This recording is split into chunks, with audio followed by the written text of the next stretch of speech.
Corona के खिलाफ देश आज फिर एक बहुत बड़ी लड़ाई लड़ रहा है। कुछ सप्ताह पहले तक स्थितियां संभली हुई थी और फिर ये कोरोना की दूसरी वेव तूफान बनकर आ गई। जो पीड़ा आपने सही है, जो पीड़ा आप सह रहे हैं, उसका मुझे पूरा एहसास है। जिन लोगों ने बीते दिनों में अपनों को खोया है, मैं सभी देशवासियों की तरफ से उनके प्रति संवेदनाएं व्यक्त करता हूं। परिवार के एक सदस्य के रूप में मैं आपके दुख में शामिल हूं। चुनौती बड़ी है, लेकिन हमें मिलकर अपने संकल्प, अपने हौसले और तैयारी के साथ इसको पार करना है। साथियों, अपनी बात को विस्तार देने से पहले मैं देश के सभी डॉक्टरों, मेडिकल स्टाफ, पैरामेडिकल स्टाफ, हमारे सभी सफाई कर्मचारी भाई बहन, हमारे एम्बुलेंस के ड्राइवर्स, हमारे सुरक्षा बल, पुलिसकर्मी, सभी की सराहना करूंगा। आपने कोरोना की पहली वेव में भी अपना जीवन दांव पर लगाकर लोगों को बचाया था। आज आप फिर इस संकट में अपने परिवार, अपने सुख, अपनी चिंता छोड़कर दूसरों का जीवन बचाने में दिन रात जुटे हुए हैं। साथियों, हमारे शास्त्रों में कहा गया है, त्याज्यम न धैर्यम विदुरेऽपि काले, अर्थात कठिन से कठिन समय में भी हमें धैर्य नहीं खोना चाहिए। किसी भी परिस्थिति से निपटने के लिए हम सही निर्णय लें, सही दिशा में प्रयास करें, तभी हम विजय हासिल कर सकते हैं। इसी मंत्र को सामने रखकर आज देश दिन रात काम कर रहा है। बीते कुछ दिनों में जो फैसले लिए गए हैं, जो कदम उठाए गए हैं, वो स्थिति को तेजी से सुधारेंगे। इस बार कोरोना संकट में देश के अनेक हिस्से में ऑक्सीजन की डिमांड बहुत ज्यादा बढ़ी है। इस विषय पर तेजी से और पूरी संवेदनशीलता के साथ काम किया जा रहा है। केंद्र सरकार, राज्य सरकारें, प्राइवेट सेक्टर, सभी की पूरी कोशिश है कि हर जरूरतमंद को ऑक्सीजन मिले।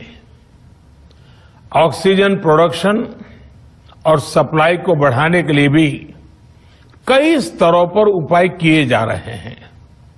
राज्यों में नए ऑक्सीजन प्लांट्स हो, 1 लाख नए सिलेंडर पहुंचाने हो, औद्योगिक इकाइयों में इस्तेमाल हो रही ऑक्सीजन का मेडिकल इस्तेमाल हो, ऑक्सीजन रेल हो, हर प्रयास किया जा रहा है। साथियों, इस बार जैसे ही कोरोना के केस बढ़े, देश के फार्मा सेक्टर ने दवाइयों का उत्पादन और बढ़ा दिया है। आज जनवरी फरवरी की तुलना में देश में कई गुना ज्यादा दवाइयों का प्रोडक्शन हो रहा है। इसे अभी और तेज किया जा रहा है। कल भी मेरी देश की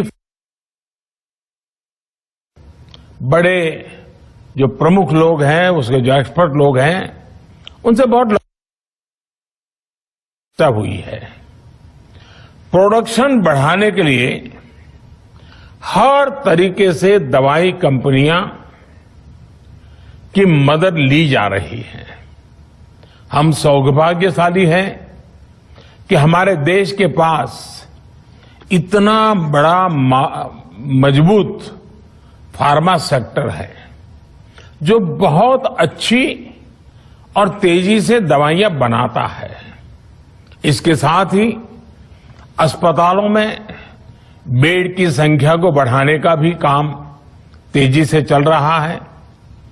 कुछ शहरों में ज्यादा डिमांड को देखते हुए विशेष और विशाल कोविड हॉस्पिटल बनाए जा रहे हैं। साथियों, पिछले वर्ष जब देश ने कोरोना के कुछ ही मरीज सामने आए थे, उसी समय भारत में कोरोना वायरस के खिलाफ प्रभावी वैक्सीन के लिए काम शुरू कर दिया था। हमारे वैज्ञानिकों ने दिन रात एक करके बहुत कम समय में देशवासियों के लिए वैक्सीन विकसित की है। आज दुनिया की सबसे सस्ती वैक्सीन भारत में है। भारत की कोल्ड चेन व्यवस्था के अनुकूल वैक्सीन हमारे पास है। इस प्रयास में हमारे प्राइवेट सेक्टर ने इनोवेशन और एंटरप्राइज की भावना का बेहतरीन प्रदर्शन किया है। वैक्सीन की अप्रूवल्स और रेगुलेटरी प्रोसेसेस को फास्ट ट्रैक पर रखने के साथ ही सभी साइंटिफिक और रेगुलेटरी मदद को बढ़ाया गया है। यह एक टीम एफर्ट है जिसके कारण हमारा Bharat 2 made in India vaccine के साथ दुनिया का सबसे बड़ा टीकाकरण अभियान शुरू कर पाया।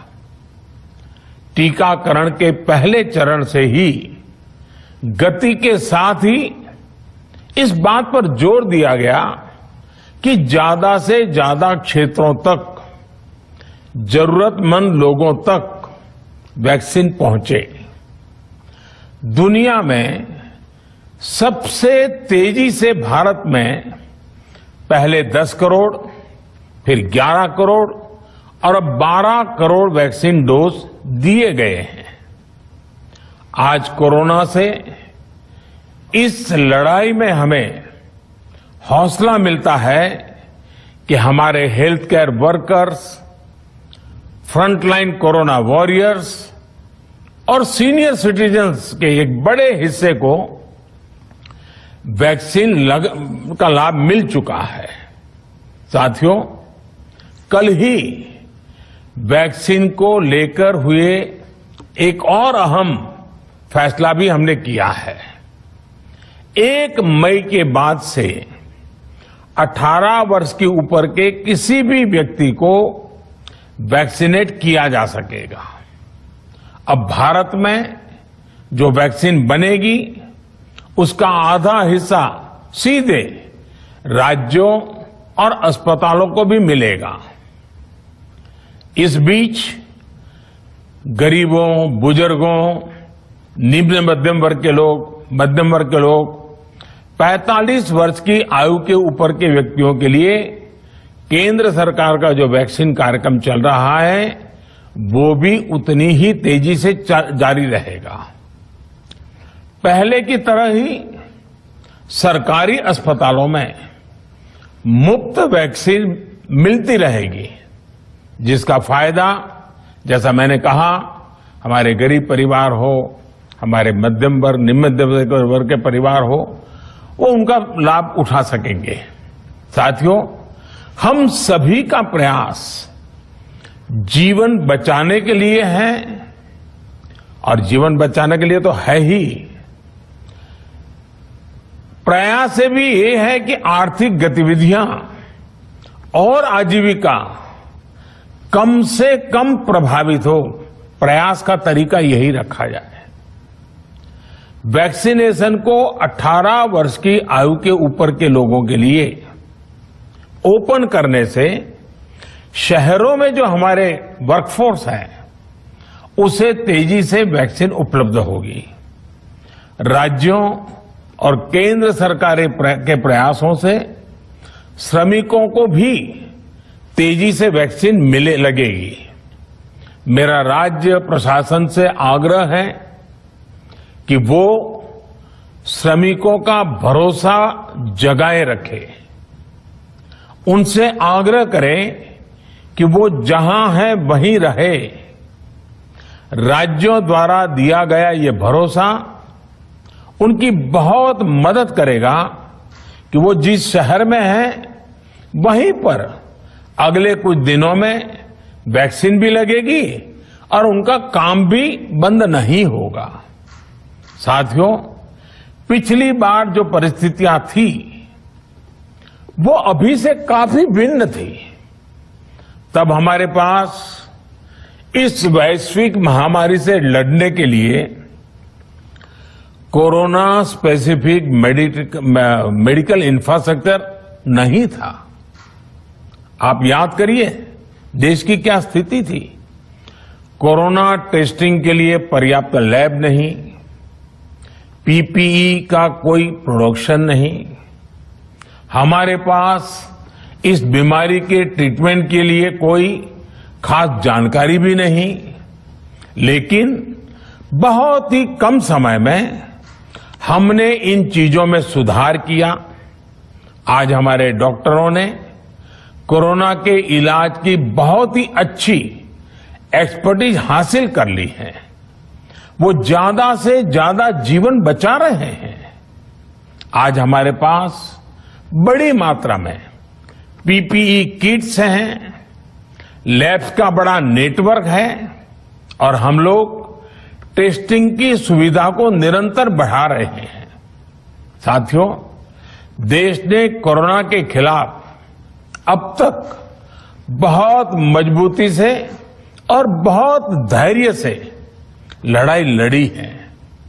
इसका श्रेय आप सभी को, सभी देशवासियों को ही जाता है। अनुशासन और धैर्य के साथ कोरोना से लड़ते हुए आप देश को यहां तक लाए हैं। मुझे विश्वास है जन भागीदारी की ताकत से हम कोरोना के इस तूफान को भी परास्त कर पाएंगे। आज हम अपने चारों ओर देख रहे हैं कि कैसे कई लोग, कई सामाजिक संस्थाएं जरूरतमंदों तक मदद पहुंचाने में दिन रात जुटे हैं। दवाई पहुंचाना हो, खाने या रहने की व्यवस्था करनी हो, लोग पूरे मनोयोग के साथ काम कर रहे हैं। मैं इन सभी के सेवा भाव को आदरपूर्वक नमन करता हूं और देशवासियों से अपील करता हूं कि अधिक से अधिक मात्रा में इस संकट की घड़ी में देशवासी आगे आएं और जरूरतमंदों तक मदद पहुंचाएं। समाज के पुरुषार्थ और सेवा के संकल्प से ही हम ये लड़ाई जीत पाएंगे। मेरा युवा साथियों से अनुरोध है कि वो अपनी सोसाइटी में, मोहल्ले में, अपार्टमेंट्स में छोटी छोटी कमेटियां बनाकर कोविड अनुशासन पालन करवाने में मदद करें। हम ऐसा करेंगे तो सरकारों को न कभी कंटेनमेंट जोन लगाने की जरूरत पड़ेगी, न कर्फ्यू लगाने की जरूरत पड़ेगी और लॉकडाउन का तो सवाल ही नहीं उठता है, आवश्यकता ही नहीं पड़ेगी।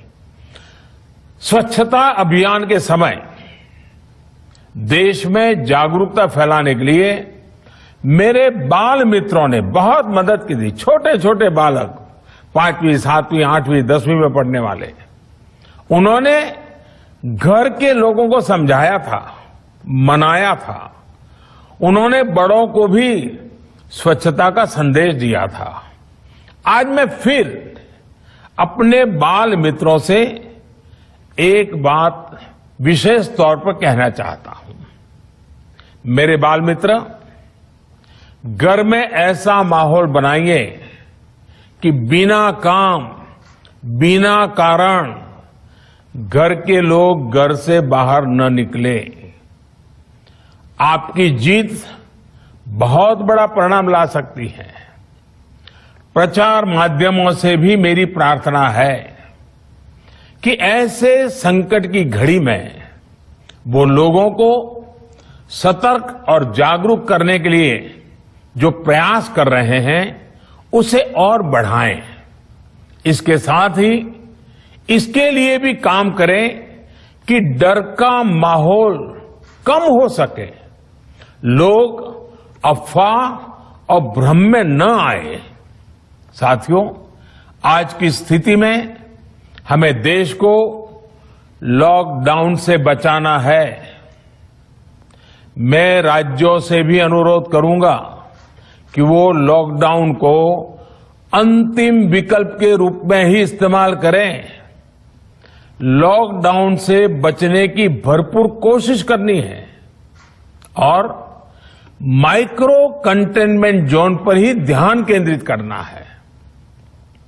हम अपनी अर्थव्यवस्था की सेहत भी सुधारेंगे और देशवासियों की सेहत का भी ध्यान रखेंगे।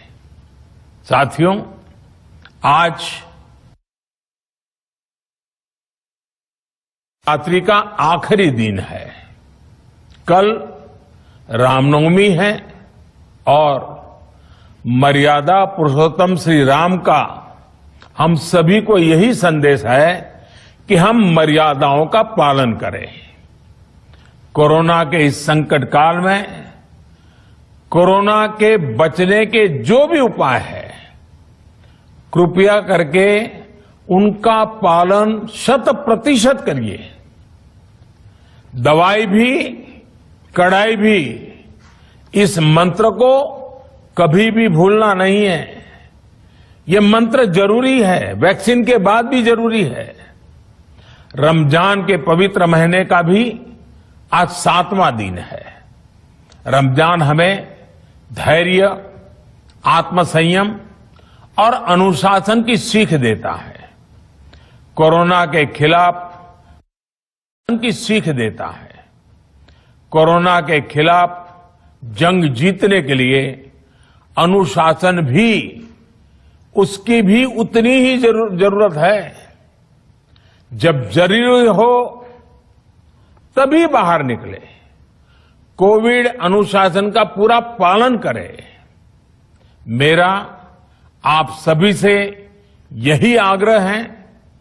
मैं आपको फिर ये भरोसा देता हूं, आपके इस साहस, धैर्य और अनुशासन के साथ जुड़कर आज जो परिस्थितियां हैं उन्हें बदलने में देश कोई कसर नहीं छोड़ेगा। आप सभी स्वस्थ रहें, आपका परिवार स्वस्थ रहे, इसी कामना के साथ मैं अपनी बात समाप्त करता हूं। आपका बहुत बहुत धन्यवाद।